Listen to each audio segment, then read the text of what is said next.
हिंदुस्तान के प्रवीण कुमार ने Tokyo para Olympics में मर्दों के T64 मुकाबले के फाइनल में चांदी का तमगा जीतकर तारीख रकम की है। वो इस मैच में तलाई तमगा जीतने से चौंक गए हैं। नोएडा के रहने वाले प्रवीण मर्दों की T64 हाई जंप मुकाबले में 2.7 मीटर की छलांग लगाई और दूसरे नंबर पर रहे। बर्तानिया के ब्रॉम एड्रोस जोनाथन ने 2.10 मीटर की छलांग लगाकर तलाई तमगा हासिल किया, जबकि पोलैंड के मैजरो ने 2.4 मीटर के जंप के साथ कांसे का तमगा जीता। प्रवीण इस मुकाबले में तलाई तमगे से महरूम हो गए। एक वक्त में गोल्ड मेडल जीतने की रेस में बरकरार थे, लेकिन बर्तानिया के ब्रॉम एड्रोस ने इन्हें पीछे छोड़ दिया, जिसके बाद हिंदुस्तानी एथलेटिक को चांदी के तमगे से इक्तफा करना पड़ा।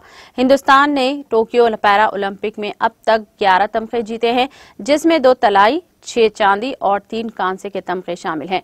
प्रवीण की शानदार कामयाबी पर वज़ीर-ए-आज़म नरेंद्र मोदी ने प्रवीण कुमार से बात करके चांदी का तमगा जीतने पर मुबारकबाद दी। नौजवान के उमूर और खेलों के वज़ीर अनुराग ठाकुर ने भी टोक्यो पैरा ओलंपिक में चांदी का तमगा जीतने पर प्रवीण कुमार को मुबारकबाद दी।